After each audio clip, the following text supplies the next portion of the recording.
Assalamualaikum warahmatullahi. Bismillahirrahmanirrahim. Alhamdulillahirabbil alamin. Nahmaduhu wa nasta'inuhu wa nastaghfiruh wa na'udzu billahi min shururi anfusina wa min sayyiati a'malina. May yahdihillahu fala mudhillalah wa may yudlilhu fala hadiyalah. Ashhadu an la ilaha illallah wahdahu la syarikalah wa ashhadu anna Muhammadan abduhu wa rasuluh. Allahumma salli ala Muhammad wa ala ali Muhammad kama sallaita ala Ibrahim wa ala ali Ibrahim innaka Hamidum Majid. Allahumma barik ala Muhammad wa ala ali Muhammad kama barakta ala Ibrahim wa ala ali Ibrahim innaka Hamidum Majid. Rabbi shrah li sadri wa yassir li amri wahlul 'uqdatam min lisani yafqahu qawli, amma ba'. Alhamdulillah, kita bersyukur kepada Allah Subhanahu wa taala kerana dapat kita berkumpul lagi. InsyaAllah untuk menyambung kelas pengajian kita berkenaan dengan fusul fi usul tafsir, beberapa fasal daripada usul tafsir yang mana kita kali terakhir bincangkan, kita sedang bincangkan berkenaan dengan kaedah-kaedah pentarjihan Al-Quran, pentarjihan tafsir, kaedah-kaedah dan pentarjihan kaul tafsir, kaul mufassirin. Mana kita kata apa yang terakhir kita ambil sekali minggu lepas, itu apa yang berhubung dengan makna syar'i. Sebab kita kata dalam konteks Al-Quran diturun dengan bahasa Arab, so ada makna yang orang Arab sedia faham, kemudian ada maksud yang dikehendaki oleh agama. So kita kata bila ada pertembungan di antara pengertian syarak dengan pengertian bahasa, selagi tak ada dalil berkenaan dengan dikehendaki itu adalah pengertian bahasa, maka kita mesti letak dia pengertian syarak. Mana macam solat dengan maksud solat yang diketahui berbanding dengan solat dengan maksud doa. Di mana kalau dia kata ada tempat yang datang dalil bahawa ia macam kes ayat 103 surah Taubah, Abdullah bin Abi Aufa diceritakan macam mana Nabi SAW dahulu dia akan doakan orang yang datang dengan sedekah. Bila bapak dia bawa sedekah atau zakat kepada Nabi SAW, Nabi pun doa, Allahumma salli ala ali Abi Aufa, ya Allah selawatlah ke atas keluarga Abu Aufa. Itu contoh maksudnya kita faham mana ayat 103 tu dengan dalil tersebut, kita faham maksud dia solat itu adalah doa, bukannya solat tu solat macam solat jenazah sebagainya lah. Jenuh juga kan kalau dia kata orang lepas apa bayar zakat disubaring, lepas tu disolatkan oleh amil kan. Itu jenuh juga.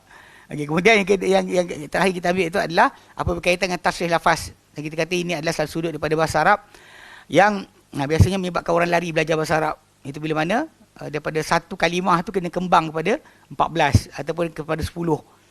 Untuk kita tahu apa pasal maksud dia bertukar daripada fi'il madi jadi mudhari' jadi masdar daripada isim fi'il amar jadi isim fa'il, isim maf'ul. So benda-benda tu sebenarnya dalam konteks masalah sifir perlu. Tapi pada orang yang tak ambil berat sangat bahasa Arab, dia tak kisahlah.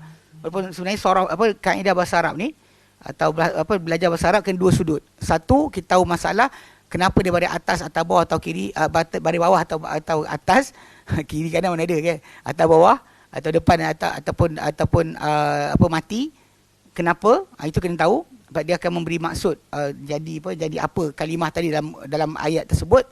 Kemudian kita kena tahu juga berkenaan masalah sebenarnya tasrif yang kita buat itu kan, kadang-kadang dengan tafsir tadi ditarjihkan satu pendapat kata pendapat yang lain.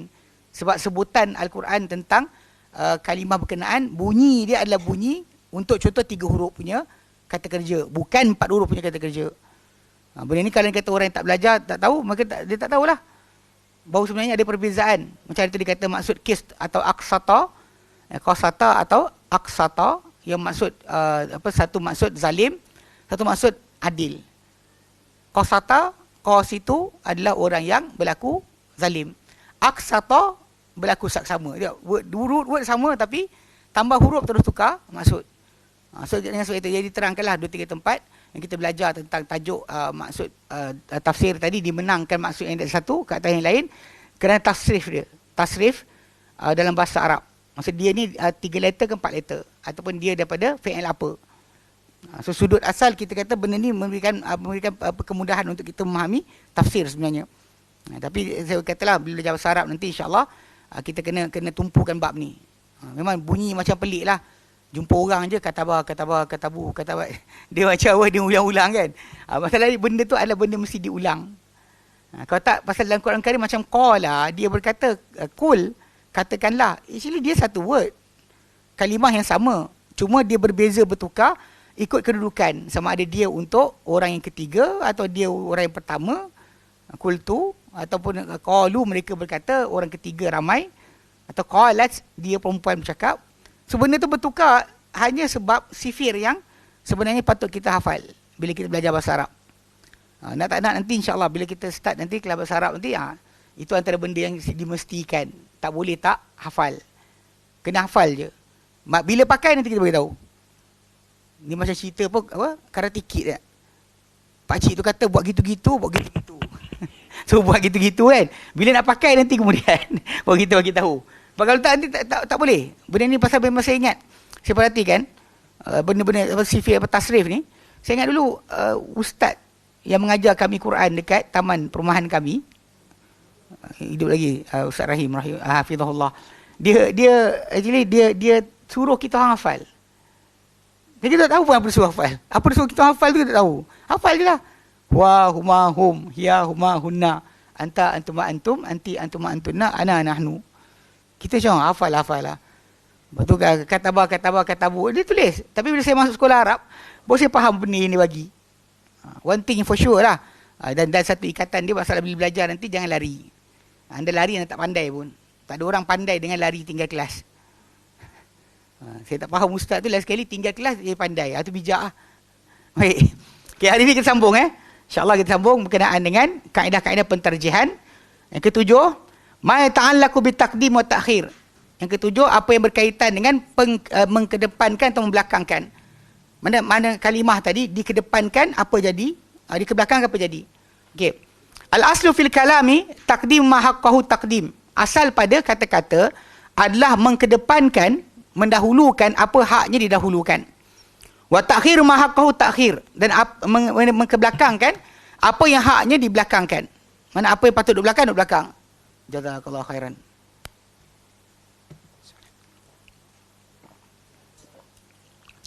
Ni air bid'ah panggil. Dua-dua kan? Letak. Lemon halia panggil. Baik. Jadi maksud dia apa patut depan, apa patut belakang. Wala ya'dilu an hadzal asl illa wala yu'dalu an hadzal asli illa bihujjatin yajibu taslimu laha. Dan tak harus menyimpang daripada usul ini kecuali dengan hujah yang wajib kita menyerah kepadanya. Okay, nanti kita terangkan. Qala Abu Ja'far An-Nahas, dia kata apa?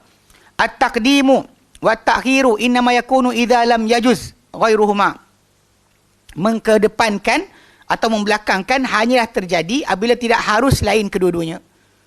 Maksudnya bila tak ada sebab lain, tak ada dalil lain, maka yang depan, belakang. Nanti kita terangkan. Dia akan bagi contoh. Qala Abu Amr Ad-Dani, berkata Abu Amr Ad-Dani, at-taqdimu wa at-ta'khiru la yasihu illa bitawqifi aw bidalilin qati'in. Mengkedepankan atau membelakangkan, itu satu kalimah ke atas yang lain, pasal dia akan mengubah maksud tidak sah melainkan dengan tauqif. Maksud dengan dalil yang tauqifi, bukannya akal kita, bukan pendapat kita, atau dengan dalil yang pasti, dalil yang putus. Maksudnya kalau kita kata ini patut depan, ini patut belakang, maksud dia macam ni sebab ini depan, kita kena datangkan dengan bukti bahawa memang tak boleh yang ini belakang, yang depan. Dia dalam konteks masalah macam ni, kalau ikut sudut kata bahasa Melayu, mana depan mana belakang tu main peranan sangat dahsyat dari segi masalah maksud. Bahasa Arab dia penting masalah baris akhir. Macam daraba Muhammadun aliyan, telah memukul siapa? Muhammadun aliyan. Kalau saya terbalikkan, saya kata daraba aliyan Muhammadun, tak apa. Asalkan baris akhir tu kekal, tak berubah. Daraba aliyan, telah memukul Ali siapa? Muhammadun. Dia tak ada masalah ke depan dan belakang. Tapi bahasa Melayu tak boleh. Awak letak ke depan salah satu, terus ayat bertukar. Ali pukul Ahmad dengan Ahmad pukul Ali. Maksud sama tak? Dia macam tu. Memang mana duduk depan, duduk belakang akan beri kesan sangat dahsyat. So dalam bahasa Arab tadi, kalau konteks masalah kalau kalimah tu ke depan atau ke belakang tadi, dia kata mesti ada dalil yang pasti. Tak boleh dengan pendapat kita. Sebab kadang-kadang sudut asal dia masalah perubahan maksud. Okey, baik. Dia kata apa? Qala Syekh Islam, ini Ibn Taimiyah rahimahullah, wa taqdim wa ta'khiru ala khilafil asli. Okey, mengedepankan atau membelakangkan adalah bercanggahan dengan asal. Kita ke depan kalimah ini, belakang kalimah ini, letak depan atau letak belakang ni, dia kata ia bercanggahan dengan asal. Fal aslu, yang asal adalah iqrarul kalami, kita memperakui kalam tersebut, kata-kata berkenaan, ala nazbihi wa tartibihi, di atas susunan dia dan tertib dia. Contoh ayat tu bunyi macam tu. Contoh macam lah, macam kita letak masalah wuduk. Kalau tak sebut dalam Quran, ya ayyuhalladzina amanu, hai umat beriman, idza qumtum ila salah, ayat ke-6 surah Maidah. Bila kamu bangun nak mendirikan salah, faghsilu wujuhakum, basuhlah wajah kamu, wa aydiyakum ilal marafiq, tangan kamu ke siku, wamsahu bi ru'usikum, sapulah pada kepala kamu, wa arjulakum, dan kaki kamu nak basuh hingga ke buku lali. So ikut tertib daripada ayat ni, mula mesti basuh muka, tangan, sapu kepala, kaki. Kita tak boleh nak ke depan ke belakang kan apa-apa kat situ hanya kerana pendapat kita. Dan kita rasa patut inilah ke depan atau ini ke belakang. Tak ada. Dia kata asal mana susunan tu datang macam tu. Tak ada kita ke depankan ke belakangkan dengan hujah kita sendiri, kecuali ada dalil pasti. Bukan yang pendapat saya. Nanti dia contoh kita akan nampak lagi. Okey. La taghyir tartibihi. Bukan pengubahan akan susunan dia. Susunan tu datang, bentuk dia apa? Satu persatu kan? Dan susunan tu kita susun dengan cara tersebut. Bukan kita ni. Thumma inna ma yajuzu fihi taqdim wa ta'khir ma'al qarinati. Kemudian dia kata hanyalah harus padanya pada kata-kata tu pengkedepankan atau membelakangkan berserta dengan qarinah. Dengan satu sebab alasan yang paling jelas. Okey. Amma ma'al lubsi fala yajuz, adapun bersama dengan kesamaran macam tak pasti tapi kita cuba nak kata ini depan ni belakang, maka tak boleh. Li'annahu yaltabisu 'al mukhatabi, kerana dia akan menkucak-kacirkan kepada orang yang diucap padanya kata-kata. Bila kita duk letak depan belakang tadi kan, ke depan ke belakang kan, kita tak ada dalil tapi kita cakap, maka orang tu akan rajin kelang kabut. So balik pada asal, apa ucapan tadi, dan Quran ni adalah Quran yang Arab yang nyata. Dia bukan Arab yang kucak-kacir. So basic dia, macam mana susunan tu datang, macam itulah susunan tu patut difahami. Mengedepankan, mengebelakangkan tanpa sebab tak boleh. Okey, dia kata sini, misal, contoh dia. Qauluhu ta'ala, firman Allah Ta'ala. Contoh dia firman Allah Ta'ala, walladhi akhrajal mar'a. Dia Allah Ta'ala yang mengeluarkan mar'a, tumbuh-tumbuhan yang diragut oleh binatang. Faja'lahu ghusa'an ahwa. Kemudian dia jadikan dia rusak, kering, ahwa, hancur berkecai. Okey. Surah Al-Ala. Ataupun dekat sini dia kata ahwa. So, jadi dia kata dia yang mengeluarkan akan mar'a, tanam-tanaman, kemudian dia jadikan dia rusak, hancur, ahwa, dia kata hitam. Syadidul sawad. Okey. Awi akhdar ad-daribu ila sawad, ataupun hijau yang masuk kepada hitam. Min syiddati khudrati. Atau daripada sebab kerana sangat-sangat hijau. Wal ghusa hashim. Ya habis. Mana yang sedangkan rusak, kalimah rusak tu bermaksud dengan hancur, kering, hancur kering, mana berkecai. Mana hancur berkecai kan, bila kering sangat satu daun tu kan kita pegang dia akan hancur. Okey. Okey, jadi wa fi ma'nal ayati qaulan. Okey, dalam maksud ayat ni ada dua pendapat. Al-awwalu, yang pertama adalah anallah akhrajal mar'a akhdara. Bahawa Ta'ala keluarkan tanam-tanaman tu, tumbuh-tumbuhan tu dalam keadaan hijau. Thumma ja'alahu ba'da khudrati hashima muntakassira. Kemudian dia jadikan lepas daripada hijau tu, kehijauan tu, dia jadi hancur, kering, pecah. Okay? Ma'ilan ila sawadi minal qidami. Dia cenderung kepada hitam kerana lama. Kan bila kita lama biarkan, kan bila daun tu hancur, kan dia menjadi hitam, gelap. So dia hancur. Okay, ini susunan betul lah. Susunan yang betul. Sebab maksud yang hujung tu, kalimah apa? Ahwa tu. Ahwa. So ahwa tu, ada yang kata sangat hitam ataupun hijau masuk kepada hitam. Problem dia kita kat sini pasal tumbuhan tu dia mula dengan apa? Hijau. Lepas tu dia baru jadi kuning. Kemudian baru hitam. Sepatutnya macam itulah kedudukan dia. Tapi masalah dia kata, okay, ni pendapat pertama macam kita faham. Okay, kemudian dia kata, Asrani, bahawa Allah Ta'ala akhrajal mar'a ahwa. Allah Ta'ala keluarkan tanam-tanaman tu ahwa. Maksud dia apa? Ahwa ay akhdara syadidul khudrati. Hijau yang sangat hijau. Hijau, sangat hijau. Ma'ilan bisyiddati khudratihi ila sawad. Yang cenderung hampir-hampir dengan sangat hijau dia menjadi hitam. Thumma ja'alahu hashiman mutakassira, kemudian dijadikan ia kering, hancur, hancur berkecai. Okey. Wa yakunu ala hadzal qaul ahwa mutaakhiran haqqahu taqdim. Jadi ikut pendapat kedua ni, ahwa ni dilewatkan tapi hak dia sebenarnya ke depan. Faham tak? Pasal dia kata sini, dia kata yang Allah Ta'ala keluarkan mar'a tanam-tanaman. Lepas tu dia kata ahwa ni sebenarnya sifat mar'a tadi, yang awal, mula-mula. Kemudian baru jadi hancur berkecai. Faham tak? Soalan ahwa tu duduk depan. Dia kedepankan dalam ayat tadi. Walaupun dalam ayat ni duduk mana? Belakang. So jadi maksud ahwa tadi dengan hitam atau hijau yang macam nak hitam. Itu masalah ahwa tadi. A, hitam, sangat hitam, atau B, hijau yang hampir-hampir jadi hitam. Hijau sangat sampai jadi hijau gelap. Sampai macam hitam. So mana satu maksud ahwa yang kita nak kedepankan? Dekat sini ke depan atau ke belakang tadi, kedudukan awalnya kalimah tadi atau akhir kalimah tadi membantu kita untuk milih pendapat yang paling betul, paling tepat.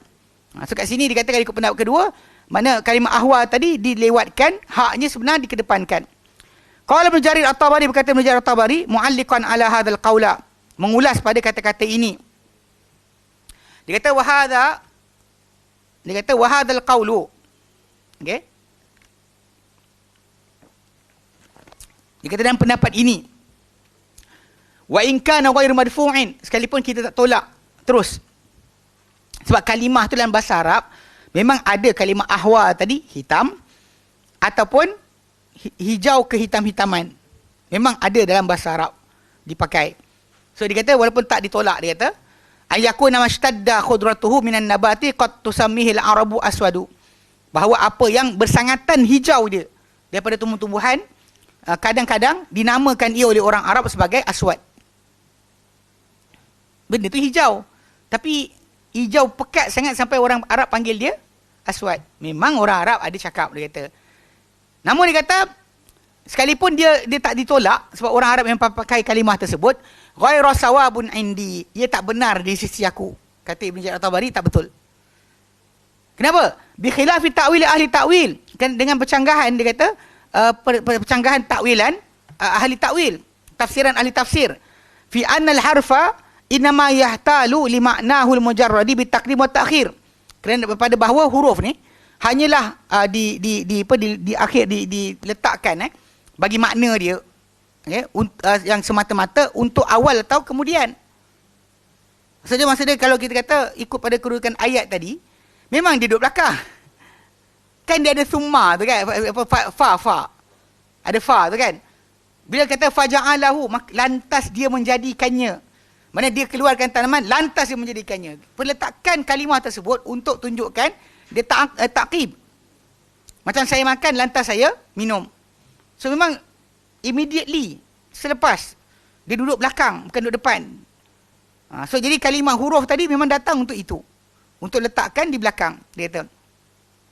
Ini kadang huruf hanyalah diletakkan pengertian dia untuk maknanya yang semata-mata dengan bitakdim wa ta'khir, dengan mengedepankan atau membelakangkan idza lam yakun lahu wajhun mafhumin illa bitaqdimihi an maudhihi.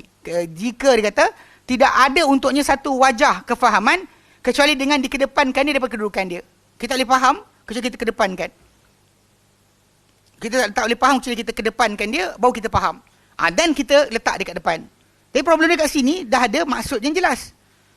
Kalimah ahwa tadi bermaksud hitam. Lepas hancur dia hitam. Tak ada perlu kepada kita alih ahwa daripada hijau yang gelap sebab dah hancur. Tak ada dah hijau gelap. Lepas hancur kering. Kan beritahu bahawa pokok pohon-pohon atau daun-daun pokok ni daripada hijau dia menjadi kuning. Kan dia menjadi kering, lepas tu sekali dia hancur. Tertib dia macam tu. Mungkin tertib dia terbalik. So dia kata kalau tak boleh baru kita alihkan. Kalau tidak ada, tak adalah. Dia kata tak sepatutnya kita kedepankan dia. Au takhirihi. Okey, dengan atau pelewatannya. Fa amma walahu fi mawdihi wajhun sahihun.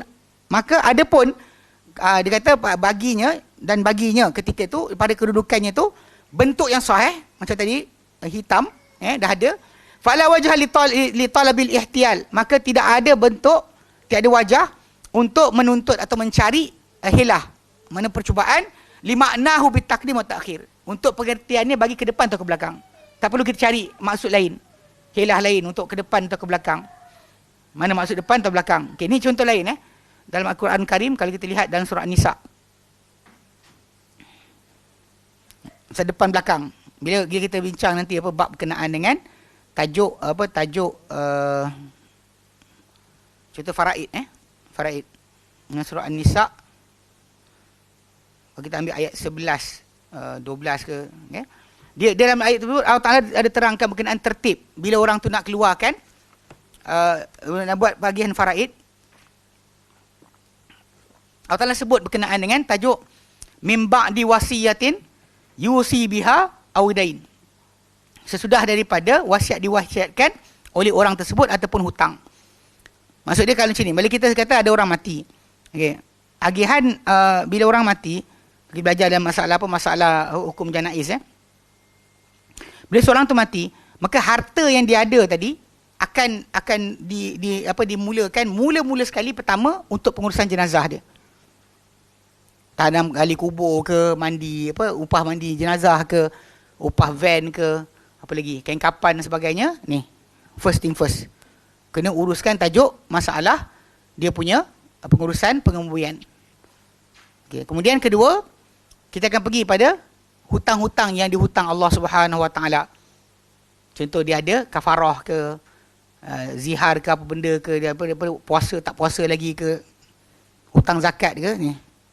Kemudian hutang manusia. Yang hutang manusia. Kalau dia ada hutang orang, dan kena ambil daripada harta dia tadi. Kemudian kalau dah settle tu, baru tengok wasiat. Kalau dia ada wasiat, dan tengok wasiat. Kalau dia ada wasiat, maka sepertiga. Kalau kepada waris tak jalan, wasiat pada waris tak boleh. Kemudian wasiat pada selain waris sebagainya hanya berjalan 1/3. Kalau dia ada waris, 1/3 jalan. Baki masih tetap kembali pada waris. Kemudian barulah faraid. Faraid nombor 5. Lepas tertib berkenaan. Okey, perhatikan Kalau kita buka tadi kan, kita kata hutang baru wasiat.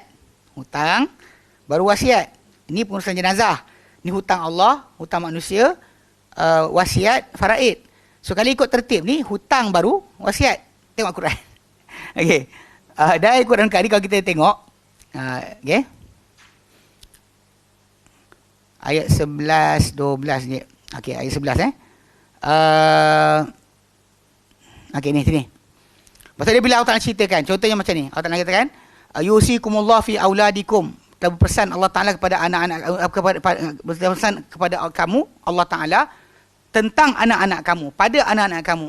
Lizzakari, untuk yang lelaki, mislu hadzil unsayaini, seumpama habuan 2 orang perempuan. Fa in kunna nisaan fawqa thnatain. Tapi kalau anak kamu tu perempuan saja, lebih daripada 2 orang perempuan, fawqa thnatain, falahunna thulutsa ma tarak. Maka untuk dia 2/3 apa ditinggalkan oleh orang yang mati tu. Wa in kana wahidatan, kalau anak perempuan dia seorang je, tak ada anak lelaki, anak seorang perempuan, falahan nisfu, untuk dia separuh harta. Wali abawaihi, dan untuk 2 mak bapak dia pula. Likulli wahidin minhum as-sudusu mimma taraka. Untuk kedua ibu bapa tadi 1/6 daripada apa ditinggalkan. In kana lahu walad, kalau dia ada anak. Fa illam yakun lahu walad, kalau dia tak ada anak, warithahu abawahu, dan mewarisi dia mak bapak dia. Mak bapak dia warisi dia. Adik-beradik tak boleh masuk dah, bapak ada, adik-beradik tak boleh masuk. So mak bapak dia warisi dia, fali ummihi thuluth, mak dia dapat 1/3. Mak dia 1, bapak dia 2. Bagi 3 macam tu, okey. Fa in kana ikhwatun, kalau dia ada adik-beradik, walaupun adik-beradik tak dapat harta, disekap oleh bapak, maka mak dia dapat 1/6. Adik-beradik dia ramai, lebih daripada 2 orang, maka mak dia dapat 1/6. Mim ba'di wasiyatin, sesudah daripada wasiat. Ni ayat ni. Pembahagian tu mim ba'di wasiyatin, sesudah daripada wasiat. Yusi biha aw dain, yang diwasiatkan oleh orang berkenaan ataupun hutang. Nampak tak? Kita buat tadi, Kita mula dengan urusan jenazah. Hutang Allah, hutang manusia, wasiat, faraid. Nampak tak kat sini? Hutang, baru wasiat. Baca Quran, balik. Dekat sini ada penjelasan daripada Ali bin Abi Talib radhiyallahu anhu. Dia kata kalian baca sedemikian, tapi Nabi SAW putuskan sedemikian. Ini contohlah. Kalau kita perhatikan, kalau orang tu kata, tapi ustaz ni kan wasiat dulu. Ada orang yang datang belajar kelas faraid, dia tak puas hati kan, dia nak buat wasiat. Zaman sekarang kan orang suka hibah wasiat. Lepas tu ada pula orang takutkan faraid. Dia kata kalau faraid ni susah lah, apalah kan. Jadi orang pun kelang kabut ikut syarikat berkenaan. Syarikat tu ambil 5% daripada apa harta yang ditinggalkan. 5% Kalau amanah raya 30%. Kalau ada sejuta, 150,000 syarikat tu ambil. Jadi banyak orang takutkan masalah faraid. Cuma nak faham kat sini kadang ada timbul lah. Diorang kata, tapi Ustaz Quran kata sudah diwasiatkan ataupun hutang. Jadi wasiat dulu baru hutang. Tapi masalah praktikal dia tak. Praktikal dia adalah hutang dulu baru wasiat. Ni faham tak? Ni konsep bila kita kata ke depan ke belakang. Awak nak faham mana satu? Bila ada penjelasan daripada Nabi SAW, penjelasan para sahabat kata Nabi buat, so kita tinggalkanlah apa pengertian yang kita dengar, yang kita baca kat sini. Kita zahir macam ni, tapi masalahnya praktikal dia adalah apa yang Nabi tunjuk. Praktikal dia apa yang Nabi tunjuk, bukan apa yang kita fikir. Kalau kita lawan kata tu, Nabi lawan Quran, salah. Sebab Nabi penjelas Quran. Kalau Nabi jelaskan Quran punya maksud macam ni, A, B, C, kita kena A, B, C jugalah. Jangan kita kata pula Nabi tak tahu, kita tahu. Ni realiti banyak berlaku, banyak orang tak nampak. Cuma contohnya lah, macam kita kata nampak kat sini kan, sesudah wasiat diwasiatkan ataupun hutang. So ikut sini, kedepankan apa? Wasiat ke atas hutang. Tapi dari praktikal, awak akan kedepankan hutang ke atas wasiat. Nampak Okay. Ini contohlah, dalam ayat tu banyak kali awak tak nak ulang. Ayat 12 pun diulang 2-3 kali. Okay, baik, seterusnya. Ma yata'allaku bi zahiril Quran. Apa yang berkaitan dengan zahir Al-Quran. Apa yang berkaitan dengan zahir Quran. Yang ke-8, pentarjihan tafsir berdasarkan apa yang zahir daripada Al-Quran. Al-muradu min hadha. Tapi ini sebenarnya tajuk ni kita sentuh sikit ketika mana kita bincang tafsir At-Tabari. Hari tu yang kita buka tafsir Tabari tu, cetakan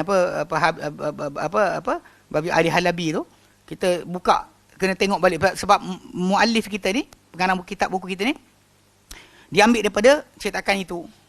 So kelang kabut lah kita nak buka cetakan berkenaan, cari balik. So dapat jumpa lah di mana memang Ibn Jarir At-Tabari dia kata zahir ayat ini maksud ini. Contohnya, jadi tak sepatutnya dialihkan kepada maksud yang tidak zahir. So jadi kita akan tengok balik dekat sini. Baik. Ke-8, ma yata'allaku bi zahiril Quran. Pentarjihan berkaitan dengan apa yang zahir daripada Al-Quran. Dia kata al-murad min hadha, yang kendaki daripada ini, anna zahirul Qur'ani, bahawa zahir Al-Quran tu la yajuzul udulu anhu illa bidalilin. Tidak harus kita berpaling, menyimpang daripadanya kecuali dengan dalil. Yajibur ruju' ilaihi, yang wajib kita kembali merujuk kepadanya. Kalau tak ada dalil, maka tak boleh kita lari daripada zahir Quran. Atau kama qala Imam Ibn Jarir, atau bagaimana dikatakan oleh Imam Ibn Jarir At-Tabari, ghairu jaizin tarku zahiril mafhumi minal kalami ila batinin illa bidalilin. Tidak harus kita ditinggalkan zahir kefahaman daripada kata-kata, pergi kepada yang batin, yang tersembunyi, melainkan dengan dalil. Tak ada dalil tak boleh. So dalil kena ada dulu. Misal dalam Quran Karim, qauluhu ta'ala firman Allah Ta'ala. Okey. Dalam surah Al-Baqarah yang 45. Yang ini 45. Dia sebenarnya ayat ni ikutkan dalam surah Al-Baqarah diulang 2 kali. 45 ni ketika dalam baris ayat teguran kepada Bani Israel. Satu lagi untuk orang beriman dalam surah Al-Baqarah 153. Arahan sama. Arahan dia sama. Arahan dia adalah sama. Okay, cuma kat sini Ibn Jarir At-Tabari nak bincangkan apa yang datang lepas tu. Misal firman Allah Ta'ala, qauluhu Ta'ala, wasta'inu bis sabri was salah. Dan mintalah kalian pertolongan itu kepada Allah dengan sabar dan juga solat. Sabar dan solat. Wa innaha, dan sebenarnya ia. Ia, apa ia? Ia, apa ia tu kan? Lakabiratun, benar-benar berat, benar-benar besar. Illa 'alal khashi'in, kecuali ke atas orang yang khusyuk. So maksudnya kalau kita sekali baca kita faham yang maksud yang berat tu adalah apa? Solat lah. Sebab sabr dia muzakkar, dia hu, tak boleh ha. Ha kat situ yang ada ta marbutah dia apa? Solat je. Dan ia solat lah. Wa innaha lakabiratun illa 'alal khashi'in. Baik. Okey, qala menjadi berkata Jarir At-Tabari, yakni biqaulihi jalla sana'uhu, yang dikendaki dengan kata-katanya yang agung sanjungannya, wa innaha, dan sebenarnya ia, wa innas salat, inna salah, sebenarnya solat itu. Falha wal alifu fi innaha aidatani ila salah, ala salah.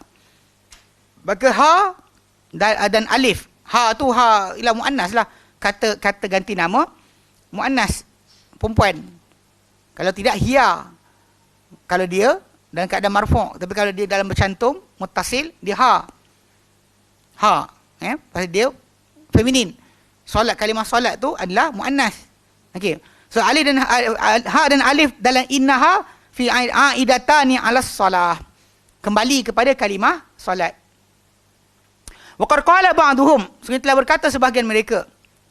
Okey, inna qaulahu, sebenarnya firman Allah Taala, wa innaha, sebenarnya ia tu bimakna ijabati Muhammadin sallallahu alaihi wasallam, menyahut akan seruan Muhammad sallallahu alaihi wasallam.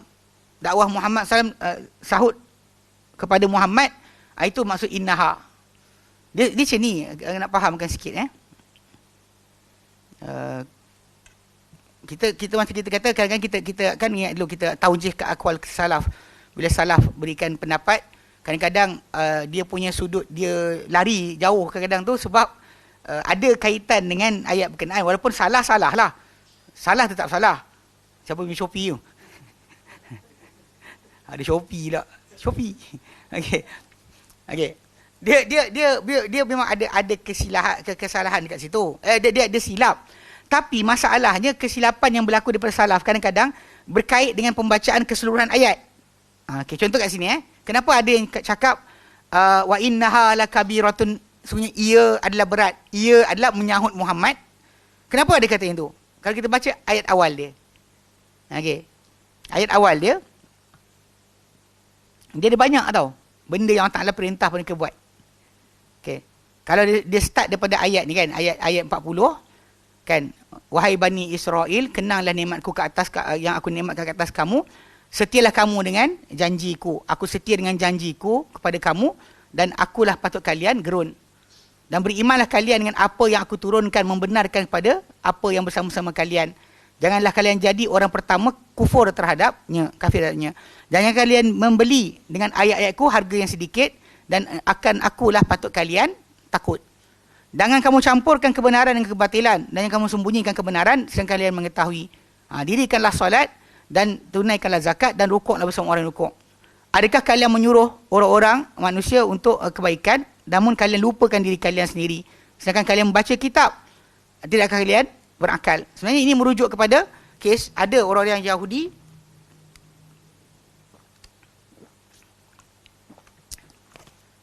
dia suruh orang Ansar percaya Muhammad. Dia suruh kata Muhammad betul, ikut dia. Tapi dia tak nak ikut. Jadi Allah Ta'ala herdik mereka, adakah kalian suruh orang dengan kebaikan, atau kalian lupa diri kalian sendiri? Dan kalian baca kitab, diorang tak baca kitab. Diorang ikut Muhammad, kalian tak ikut, kenapa? Itu maksud dia. Sebab tu kalau kita simpulkan balik tajuk ni, teguran Allah Ta'ala dalam ayat, start daripada 41, dalam ayat 41 dan juga ayat 44 tu, sebelum ayat 45 yang kita bincang itu, memang ada signifikan, dia punya cenderung kepada maksud dia, suruh ikut Muhammad. Sahut seruan Muhammad. Jadi seolah-olah macam diorang faham, kita kata tu, diorang faham, dia kata wa innaha tu balik pada kisah tadi. Tapi Jarir At-Tabari kata, ialah benda ni kita nampak diorang akan kesilapan berlaku sebab dia baca, dia ingatkan benda tu balik pada tuntutan mengikuti Muhammad SAW. Maka Ibn Jarir At-Tabari kata, walam yajri dzalika bilafzil ijabati dzikrun. Namun dia kata tidak datang, tidak berjalan itu dengan lafaz sahutan sebarang sebutan. Tak disebut pun menyahut Muhammad. Ialah ada ayat wa aminu billah. Apa dia kata? Wa aminu bima anzaltu musaddiqan lima ma'akum. Berimanlah kamu dengan apa aku turunkan kepada kamu, membenarkan apa di tangan kamu. Memang ada ayat tersebut. Tapi dalam masa sahutan tak ada sebut kat situ. Maka dia kata maka fatu ja'alu al-ha wal alif kinayatan anhu. Maka dijadikan ha dan alif tu sebagai apa? Sebagai kinayah. Sebagai pinjaman bagi kalimah ijabah tersebut. Sebab ayat sebelum tu ada sebut tentang suruh ikut Muhammad. Suruh ikut apa yang Allah turunkan, membenarkan pada tangan mereka. Itu apa dakwah Muhammad. Dia kata wa ghairu jaizin tarku zahiril mafhum. Namun dia kata tidak harus ditinggalkan zahir yang difahami minal kalami, daripada kalam, ila batinin la dalala ta'ala sihatihi, yang tiada petunjuk ke atas kesahihannya. Balik pada asal kalimah hujung tu, wa innaha la kabiratun illa alal khashi'in. Khusyuk mesti tajuk dalam solat. So, jadi zahir ayat tu memang merujuk ha tu kepada solat. So dekat sini dia menangkan berdasar zahir ayat. Zahir perbincangan kita adalah aqimus solah wa atuz zakah warka'u ma'arqa'in. Kemudian wasta'inu bis sabri was salah, minta tolong Allah Taala dengan sabar dan solat, dan itu solat itu benar-benar berat ke atas orang ya, kecuali ke atas orang yang khusyuk. Itu maksud zahir ayat. Tapi yang tadi batin tadi balik pada asal lah. Bahkan ada para ulama kata ha tu balik semua. Ha tu balik pada semua. Sebenarnya ia tu balik pada semua sekali. Start daripada 40 tu kan. Allah Taala kata apa?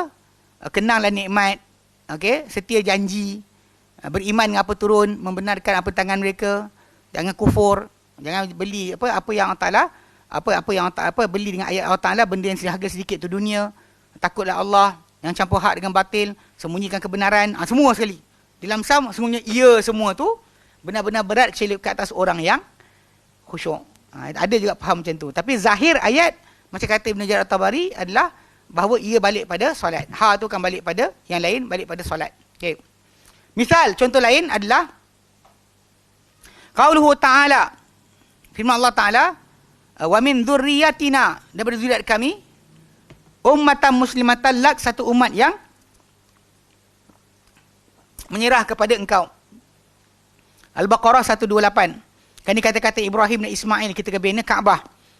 Kan dia kata Rabbana waj'alna muslimaini laka, wahai Tuhan kami, jadikanlah kami dua yang Islam kepada engkau. Wa min dzurriyyatina, daripada zuriat kami juga, ummatan muslimatan lak, umat yang muslim kepada engkau, menyerah kepada engkau. Okey. Maksud dia siapa yang dimaksudkan dengan zuriat kami? Rawah Ibn Jarir At-Tabari an Suddi, dan menjadikan Ibn Jarir At-Tabari daripada As-Suddi, annahu qala, bahawa beliau berkata, As-Suddi berkata, ya'niyani, yang Ibrahim dan Ismail maksudkan adalah Arab. Okey. Okey. Qala Ibn Jarir mu'alliqan ala hadzal qaul. Berkata Ibn Jarir At-Tabari mengulas pendapat ini, pendapat As-Suddi ini. Wa hadza qaulun yadullu zahirul kitabi ala khilafihi. Dia kata dan pendapat ini menunjukkan zahir kitab kepada yang berlawanan dengannya. Baru buka.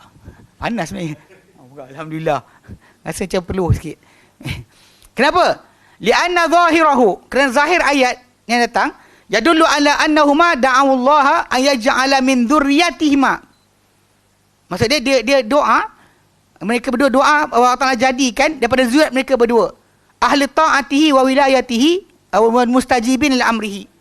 Maksudnya mereka berdua doa menyeru Allah Taala untuk jadikan daripada zuriat mereka berdua ahli ketaatan, ahli mentaati Allah Taala, okey, yang memperwalikan Allah, okey, orang bawah lindungan Allah Taala dan menyahut kepada perintah Allah Taala. Wa qad kana min waldi Ibrahim al-Arab wa ghairu Arab. Dan sedangkan daripada anak keturunan Ibrahim ada Arab, ada bukan Arab. Kalau kita balik pada asal sebenarnya, kan, kalau kita bawa daripada zuriat Ibrahim, kan dia ikut keturunan dia yang satu, yang sebelah isteri dia Sarah, ini Hajar.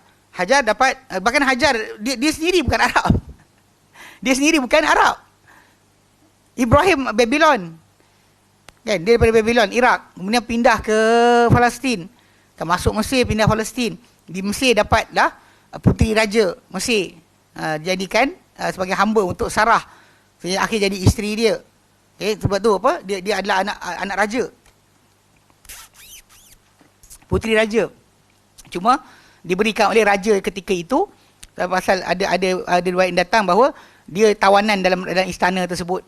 Dia raja sebelumnya ditewaskan, so raja kedua ni ambil bagi kepada Sarah, anak raja.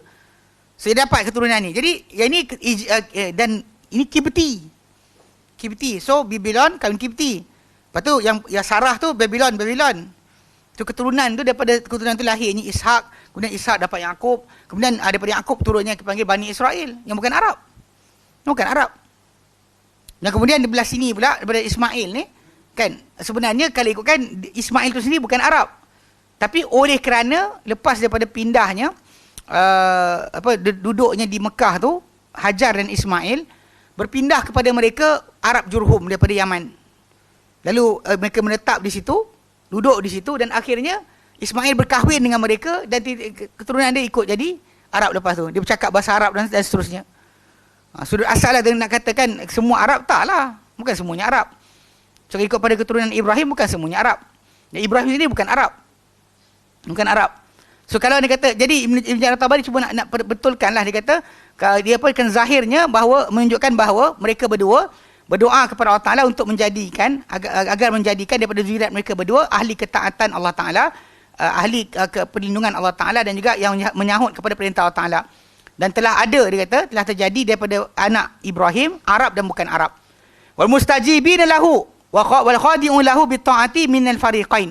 Dan dia kata yang menyahut kepada Allah dan tunduk kepadanya dengan ketaatan datang daripada dua pihak. Datang daripada Arab dan bukan Arab. Datang dari Arab dan bukan Arab. Fala wajha li qauli man qala, maka tiada wajah, tiada sudut untuk kata-kata sesiapa yang mengatakan anal Ibrahimu bi du'aihi dzalika fariqan, telah memaksudkan, menginginkan Ibrahim, menentukan Ibrahim dengan doanya itu satu puak, satu kumpulan, min waladihi, daripada anaknya, bi ayanihim, dengan orang-orangnya yang ditetapkan, duna ghairihim, bukan yang lain, illa tahakkumul ladzi la ya'jizu anhu ahad, melainkan kata-kata ni adalah satu tekaan atau satu tindakan meneka yang tak lemah daripadanya sesiapa pun. Nanti datang pula geng-geng patriot, dia kata ini kita lah, kan, anak-anak keturah keturunan Melayu, kan, anak-anak Ibrahim. Yang ni pun kata, semua akan cakap lah. Balik pada asal kisah tersebut, kembali mula-mula sekali kepada penduduk tempatan situ sebenarnya. Sebab balik pada asal Ibrahim, kan, memang minta supaya penduduk Mekah tu diberikan oleh Allah Ta'ala rezeki. Ayat 125. Ayat 126. Allah Ta'ala katakan, dia kata wa idh qala Ibrahimu, ingat tatkala mana berkata Ibrahim, ingatlah tatkala mana berkata Ibrahim, Rabbana, ini kata ni Rabbij'al hadza baladan amin, Tuhanku jadikanlah negeri ini, wa idh qala Ibrahim Rabbij'al hadza baladan amina. Ingat tatkala mana berkata Ibrahim, wahai Tuhan, jadikanlah negeri ini aman, warzuq ahlahu minas samarat, berilah rezeki penduduk dia daripada buah-buahan. Ciri doa Ibrahim sangat makbul. Sampai sekarang siapa nak buah-buahan pergi kat Mekah, semua buah-buahan ada. Negara yang satu dunia punya buah-buahan ada kat situ, dibawa masuk ke sana. Jadi memang doa Ibrahim tadi untuk penduduk Mekah tadi, jadikan aman sebagainya, dapatlah penduduk. Tapi kita kata untuk khas Arab taklah. Untuk khas Arab tidak ada. Tidak macam dikatakan oleh Ibn Jarir Tabari. Sebab dia kata kalau macam tu semua orang akan ada idea tadi. Geng-geng yang sana pun cakap diri diorang lah. Yang ni cakap diri diorang lah. Sedangkan benda tersebut pada permulaan asasnya untuk perutusan awal bagi wahyu. Untuk datang daripada zuriat mereka, golongan yang beriman kepada Allah Ta'ala, yang Muslim kepada Allah Ta'ala. Tapi ialah realiti dia, pendapat yang tadi, yang As-Sudi sebut tadi, dia faham, ingatkan benda tu maksud dia. Tapi zahir ayat tadi bukan macam tu maksud dia, kata Ibn Jarir Tabari. Okay, misal, contoh lain. Qauluhu ta'ala, firman Ta'ala, dalam surah Al-Anbiya ayat 47. Dia kata wa nadha'ul mawazin al-qista liyaumil qiyamati, dan kami letakkan timbangan-timbangan kesaksamaan atau keadilan bagi hari kiamat. Qala Imam Syangkiti, Muhammad Amin Syangkiti rahimahullah, dia kata wa qauluhu ta'ala fi hadhihi al-ayati al-karimati, dalam ayat yang mulia ini, wa nadha'ul mawazina, dan kami akan letakkan timbangan-timbangan. Jam'u mizan, mawazin tu jamak mizan, kata ganda bagi mizan, timbangan, dacing. Dia biasa bila mizan ni dia ada dua belah. Kalau kita panggil kail, dia ada sukatan. Macam kita ambil apa, cupak, gantang sebagainya, itu panggil kail. Kalau dia letak benda dua berat, dia panggil mizan. Nah, bukan BN punya tu. Tapi realiti dia rupa macam tu lebih kurang. Okay. Wa zahirul Quran, dan dia zahir Quran ni tu'addidul mawazina likulli syakhsin, dan zahir Quran ni menghitung timbangan-timbangan untuk setiap orang. Maksudnya saya ada timbangan, awak ada timbangan, semua ada timbangan masing-masing. Untuk setiap orang timbangan tersendiri. Liqaulihi, sebab firman Ta'ala yang lain dalam surah Al-A'raf ayat ke-8 kan, faman thaqulat mawazinuhu, man siapa yang berat timbangan-timbangannya. Okey. Dan qauluhu firman Ta'ala dalam surah Al-A'raf ayat ke-9, wa man khaffat mawazinuhu, man siapa yang ringan timbangannya. Surah Zalzalah pun ada kan. Jadi khaffat ataupun thaqulat, berat atau ringan timbangan. Fa zahirul Quran, maka zahir Quran yadullu ala anna lil amilil wahidi mawazin. Dia kata maka zahir Quran menunjukkan kepada bahawa untuk seorang yang beramal, yang seorang tu, a person, dia kata ada timbangan-timbangan. Yuzanu bi kulli wahidi minha sinfun min amalihi, akan ditimbang dengan setiap satu daripada timbangan tersebut satu jenis daripada amalannya. Mana ditimbang solatnya, ditimbang puasanya, ditimbang sekian. Ya. Pada kali ikutkan bagaimana Allah Ta'ala sebutkan timbangan banyak. Bagi orang tu ada timbangan-timbangan. Bukan satu timbangan untuk semua. Maka timbangan bagi setiap amal. Okey. Kama qala syairu. Sebagaimana dia kata seorang penyair, dia kata malikun taqumul hadithatu li'adlihi falikulli hadithatin mizanu. Raja yang tertegak, yang tertegak setiap kejadian dengan keadilannya. Maka untuk setiap kejadian ada timbangan. Satu kejadian ada timbangan. Ni zahirlah. Okey. Wal qaidatul muqarraratu fil usul, dan kaedah yang diperakui dalam usul, itu usul tafsir ya. Anna zahirul Quran, berpaling daripadanya illa anhu illa bidalil yajib rujuk ilaihi, kecuali dengan dalil yang wajib kita merujuk kepadanya. So dalam kefahaman timbangan tadi, untuk kita faham ada timbangan untuk semua orang ditimbang, ataupun untuk setiap orang tadi satu timbangan untuk timbang semua, ataupun untuk setiap orang ada timbangan berasingan bagi setiap amal yang dia buat. Itu tiga kefahaman. Satu timbangan untuk semua, satu timbangan semua kena pakai. Jadi kalimah satu, mizan je lah. Okay. Kemudian yang kedua, kefahaman berkenaan dengan setiap orang setiap orang ada timbangan. Satu timbangan untuk timbang semua amal dia. Tadi satu timbangan untuk semua orang, ataupun setiap orang ada satu timbangan untuk timbang semua amal dia. Yang satu lagi, yang terakhir ini adalah setiap orang ada timbangan berasingan bagi setiap amal yang dia buat.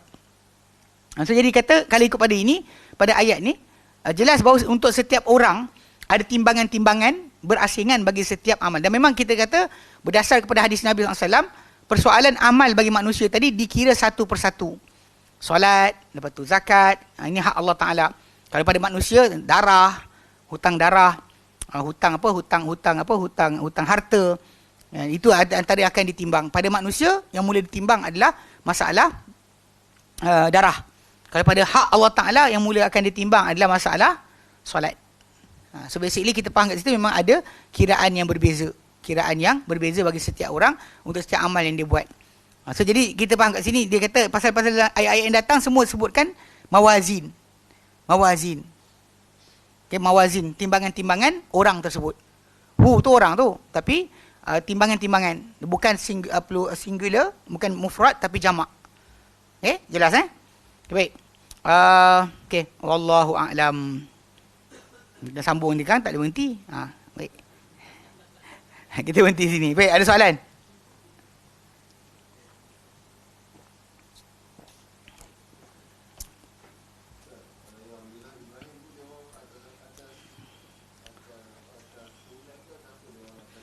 Millah Ibrahim. Okay, millah ni sebenarnya kalimah yang dalam Quran Karim dipakai untuk Ibrahim dan untuk bukan Ibrahim. Kalimah millah tu sendiri. Sebab kalau kita balik pada asal dalam surah Al-Baqarah kan, bila Allah Ta'ala sebut berkenaan dengan walan tarda ankal yahudu walan nasara hatta tattabi'a millatahum. Okay, dan takkan redha terhadap kamu orang Yahudi atau Nasrani sampailah kamu ikut millah mereka. So kalau kita lihat dekat situ, depan sikit.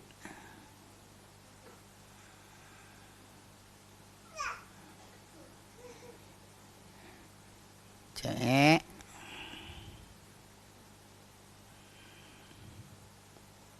Depan sikit lagi.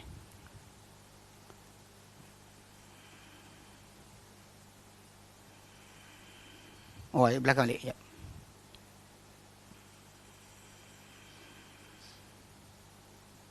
Ayat ni. Ayat 120. Surah Al-Baqarah. Kalimah dekat sini yang jelas kalimah millah ni bukan maksud dia satu kefahaman lain. Sebalik pada asal kalimah millah ni bukan dipakai untuk Ibrahim sahaja. Bahkan disebut kat sini walan tarda dan takkan redha angka terhadap engkau Muhammad al-yahud wan nasara, Yahudi Nasrani, hatta tattabi'a millatahum, sampai engkau ikut millah mereka. Dan Allah Ta'ala sebut depan sikit kan. Macam contoh macam dekat ayat ayat 128. 129 130.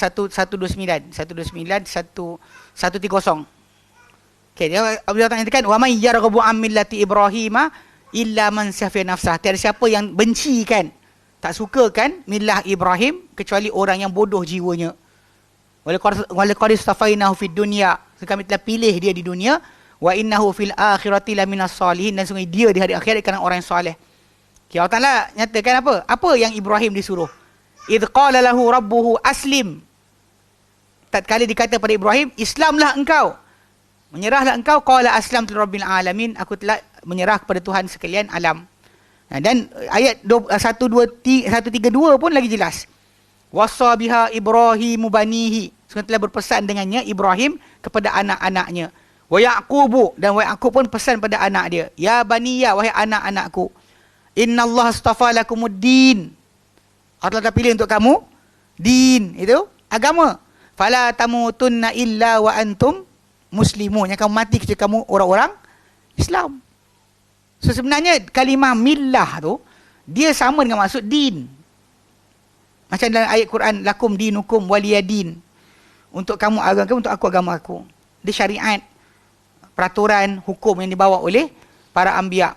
Itu panggil millah ataupun din.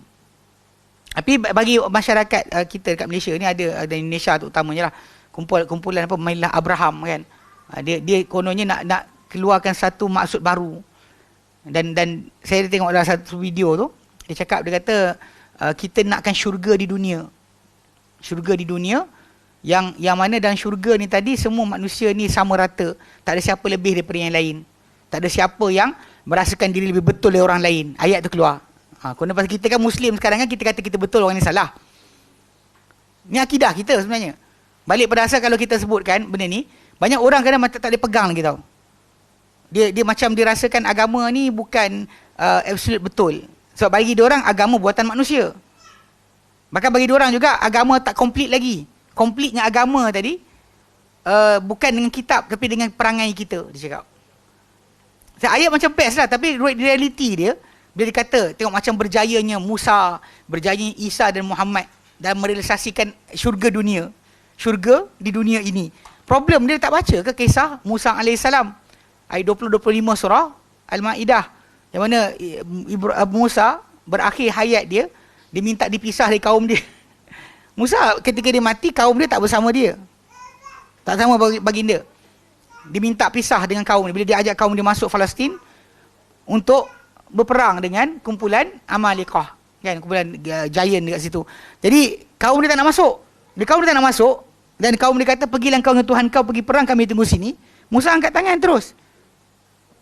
Dia kata, Rabbi inni la amliku illa nafsi wa akhi. Tuhanku, aku tak miliki kecuali diri aku dan saudara aku. Kan, fafruq baina wa baina qaumil zalimin, pisah kami dengan orang yang kaum yang zalim. Jadi kaum dia dicampakkan Allah Taala ke bukit gurun Sinai. Musa dekat situ, kaum dia pergi sana. 40 tahun pusing, tak keluar-keluar. Dekat gurun tadi, tak boleh keluar. Musa dekat sini, Musa mati dekat Baitul Maqdis. Mati satu jarak baling batu daripada Baitul Maqdis. Nabi kata dalam hadis yang sahih, kalau aku berada di sana, aku tunjuk engkau kubur mereka, kubur Musa pada bukit berwarna merah di tepi jalan. Kasih bir ahmar, bukit berpasir warna merah di tepi jalan. Tapi ya, Nabi tak ajar betul pada para sahabat, diorang tak cari kubur Musa. Jangan kuburi, suka kubur kan. Tapi Nabi tak ajar betul, jadi para sahabat tak cari kubur Musa dekat Palestin. Diorang kalau jumpa kubur, golek-golek lah. Allahuakbar, ini realiti dia. Tapi tengok, Musa mati dekat situ. Satu jarak balingan batu daripada Baitul Maqdis. Kaum dia sesat dekat padang pasir 40 tahun. Mana datang ke ayat kata, geng Mila Abraham ni kata apa? Berjaya syurga dunia di dunia ini. Isa AS ketika diangkat oleh Allah Ta'ala, kaum dia tengah scattered lari, kelang kabut, menyelamatkan diri. Tak ada bersama Isa AS. Ketika Isa diangkat, diorang lari, kelang kabut. Yang betul berjaya Muhammad SAW saja dengan para sahabat baginda. Lepas tu pula ke contoh macam bila dia kata, geng Mila Abraham ni, dia kata tak ada permusuhan agama dan sebagainya. Dia tak baca Quran ke? Dia baca ayat Quran lain kot.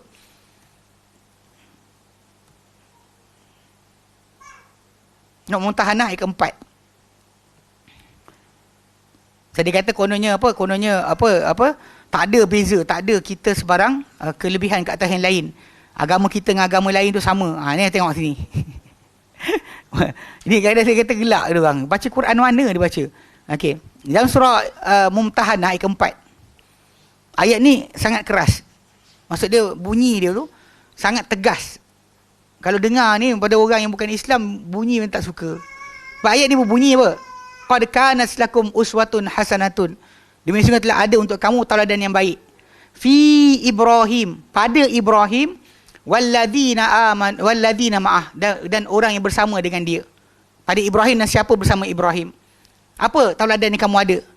Idh qalu liqaumihim, tatkala mereka berkata kepada kaum mereka, inna bura'a'u minkum, kami berlepas diri daripada kalian, tak ada hubungan dengan kalian. Wa mimma ta'buduna min dunillah, dan daripada apa kamu sembah selain Allah Ta'ala, kami tak ada kaitan.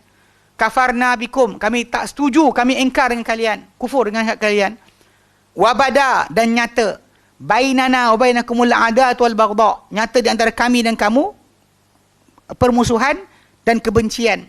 Ini pada tajuk akidah, kami takkan terima. Kalian sembah selain Allah, kami tak terima. Tak boleh terima. Abadan, selama-lamanya. Hatta tu'minu billahi wahdah, sampailah kalian beriman dengan Allah Ta'ala sahaja. Itu yang contoh kamu kena ikut. So, tak mana ada orang kata nak gabungkan semua agama? Dia nak duduk kat mana? Di mana duduk dengan ayat ni? Itu realiti yang banyak-banyak pelik lah. Kumpulan-kumpulan ni dia cari. Tapi dia orang punya cara modus operandi dekat belah Kalimantan sekarang ni, dia kumpul harta lah. Macam style Arkam dulu lah. Bayar duit pada tuan guru dia, bayar duit pada Nabi dia, pada orang yang dianggap sebagai ketua dia orang kan, khalifah dia ke. Kumpul harta je lah. Dia mewah lah. Anak murid semua berkorban harta benda untuk guru dia. Itu realiti lah. Tapi balik pada asal kalimah millah tu, maksud dia adalah syariat, agama, hukum. Itu yang dibawa oleh pada semua para anbiya. Cuma pada sudut asal, kalimah millah ni bukan dipakai oleh Ibrahim sahaja. Bahkan macam kita tunjukkan tadi, ayat 120 Al-Baqarah, Yahudi Nasrani pun apa pegangan mereka yang sesat tu adalah millah. Bahkan kalau ikut Nabi Syuaib kan, bila kaum dia marah dia dan suruh dia kembali kepada agama mereka, tengok dia kata apa?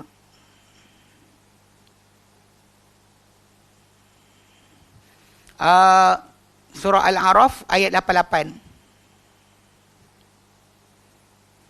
Al-A'raf 88 tengok.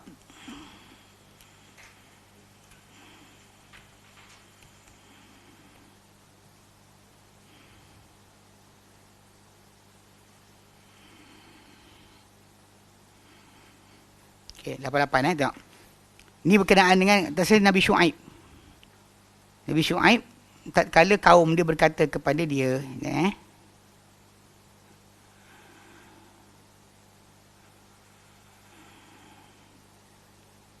okey.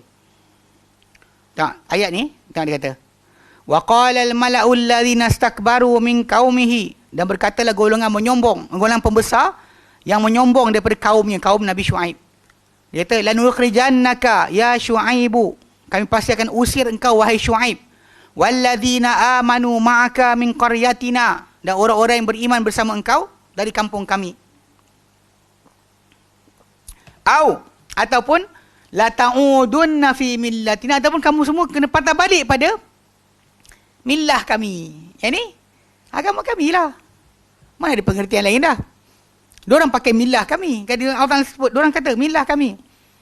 Qala awalau kunna karihin, kata Nabi Syuaib, adakah kalau kami tak suka pun kamu nak paksa kami? So jadi sudut asal kalimah millah ni, dia bukan maksud khas kepada satu ajaran yang berasingan daripada ajaran semua para anbiya. Bahkan millah tu adalah agama. Millah tu adalah din. Millah tu adalah din. Kalau kita terjemahan Al-Quran, pada kita bandingkan macam dalam surah Al-Kafirun, lakum dinukum waliyadin, itulah millah, itulah din, benda yang sama. Dan bila kita sebut macam tu, dan Allah Ta'ala hanya terima daripada kita Islam, yang lain tak terima. Balik pada surah Al-Imran ayat yang ketiga, kan? Al-yawma akmaltu lakum dinakum wa atmamtu alaikum ni'mati wa raditu lakumul islama dina. Dan Allah Ta'ala nyatakan dalam ayat satu lagi dalam surah Al-Ma'idah juga, surah Al-Imran juga, wa man yabtaghi ghairal islam dinan, 85, maksudnya mencari selain daripada Islam sebagai agama, falan yuqbala minhu, maka takkan diterima daripadanya, wa fil akhirati minal khasirin, dan dia di akhirat dikena orang yang rugi. Habis cerita. Jadi direct kepada to the point, tak ada kalimah millah ni kepada maksud yang lain. Semua orang kita yang kat Malaysia ni, dia kadang dia jahil, tak baca Quran seluruhnya. Dia baca ikut suka hati dia, jumpa satu ayat dia pegang gigit sampai bila-bila. Bagi ayat lain pun dia tak nampak. Ini realiti yang berlaku lah. Banyak kumpulan sesat sebab tu. Okay, baik. Kita berhenti sini. InsyaAllah kita sambung pada minggu akan datang. Wallahu a'lam. Wa sallallahu ala Muhammadin wa sallam, alhamdulillahi rabbil alamin. Subhanakallahumma bihamdika asyhadu an la ilaha illa anta astaghfiruka wa atubu ilaik. Assalamualaikum warahmatullahi wabarakatuh.